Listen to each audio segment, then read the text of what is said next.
So we're going to look at percent of a number. When I ask you to take an amount of an amount, what operation does that mean we want to do? Subtraction. If I want to take an amount of an amount, I want to 5 groups of 4. I want to take a third of 5. I want to take 2/5 of 2/8. An amount of an amount. Division.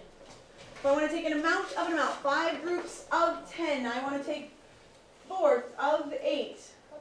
Multiplication.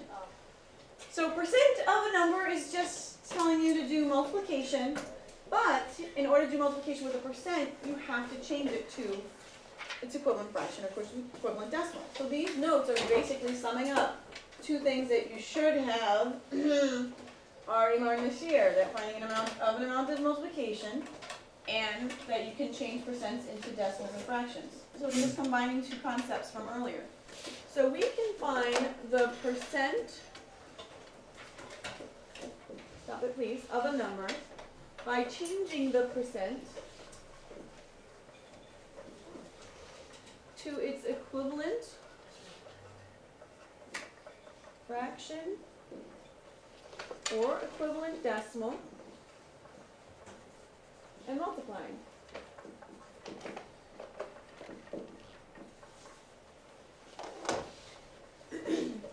So again, it's just a combination of skills we've already done this year.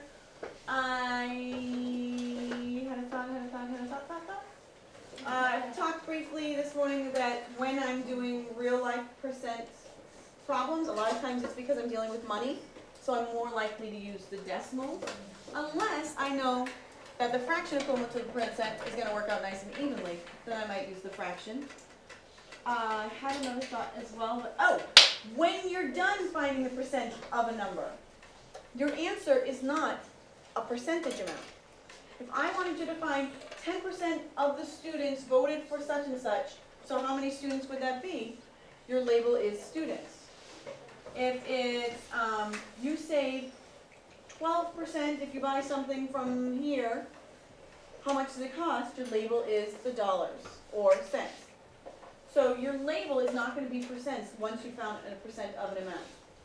So for the first one, it says 50% of 12. Raise your hand if you already know what 50% of 12 is. That quick. 50% of 12. 6. How'd you figure that out? 50% is like equivalent to half, so you just do half of 12. You find half of 12. So in this case, you can do half of 12 to get 6. So to show your work, you show that you knew that half of 12, or half times 12, is 6.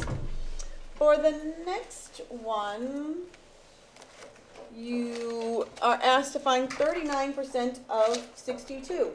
I would not expect anyone to know that off the top of your heads.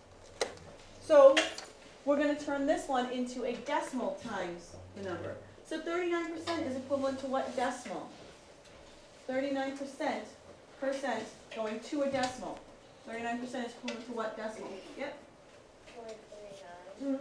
So 0.39 or 0.39. And then of means multiply 62. So go ahead and do that computation, please. So you multiply in either order, either 62 times 0.39 or 0.39 times 62. And what should you get, sir? I think this is wrong, but 24.18. There's nothing wrong with that, sir. 24.18. Oops, I almost wrote 81. 24.18. And again, if it's money, it would be $24.18. If there was something with statistics, 39% of the 62 people, you would say 24.18 people. Even though it's not a realistic number, you still would leave it. Yeah. So statistics, a lot of times they will have a portional part of a person or a house or something. Hold on. If it's money and it goes beyond hundreds, you do have to round to the nearest penny. We'll do that in Monday's note. No, Tuesday's notes. Sometimes there are some shortcuts when working with percents though. So take a look out for these shortcuts. Sometimes we can remember that percent means for every 100 to find percent of a number. So therefore, if I had 12% of 400, it's 12 for every 100. So who can tell me how many hundreds I have here? In this first example, 12% of 400. Raise your hand if you can tell me how many hundreds this problem is dealing with. Yes, sir. 400. So if I have 12 for each 100, I can just do 12 times 4. And you can tell me what 12 times 4 is. 48. The next one isn't quite as obvious to people. If I have 36% of 50, I have 36 for every 100. How much of 100 do I have if I have 50? In the back.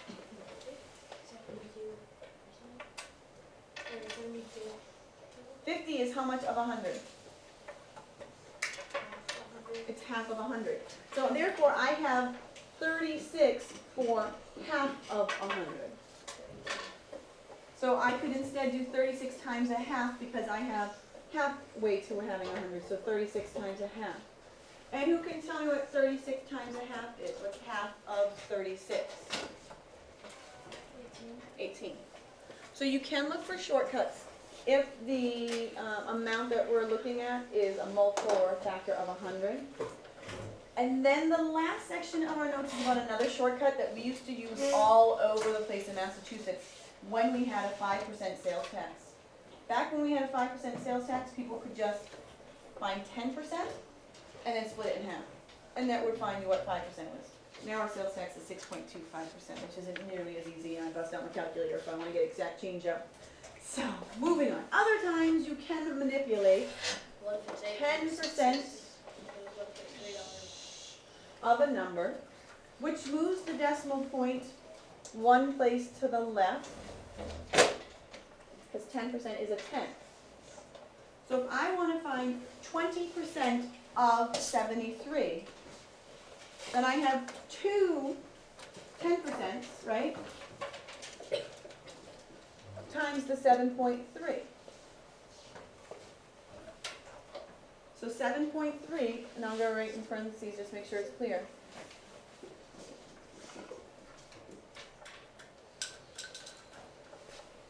So 10% of 73 is 7.3, so I'm going to have two of those. So who can tell me what I would have if I wanted to double 7.3? What would you get if you doubled 7.3? 14.6.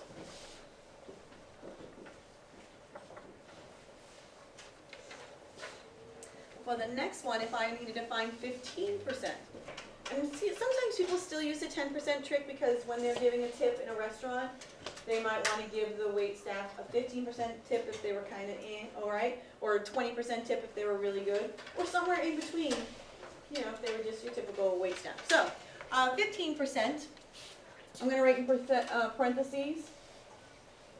Who can tell me what 10% of 44 would be? You don't typically have to write this out. You can do mental math to find 10% of 44 is what? 4.4. It's 4.4.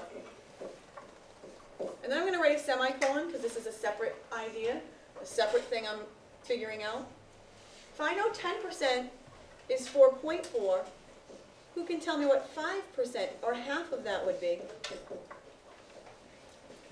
10% of 44 is 4.4. What would 5% of 44 be? Over there on the side in his lonely row. 2.2. It would be half of what 10% would be, right? So in my mind, this is what I would do. But what I would actually write down to show my work on a problem like this is 4.4 plus 2.2. I figured out 10% and 5% together makes what for 15% of 44? So what do you get when you add those up? Yes, sir. 6.6. 6.6. And again, your label would be whatever the label was on the 44. So watch out for that.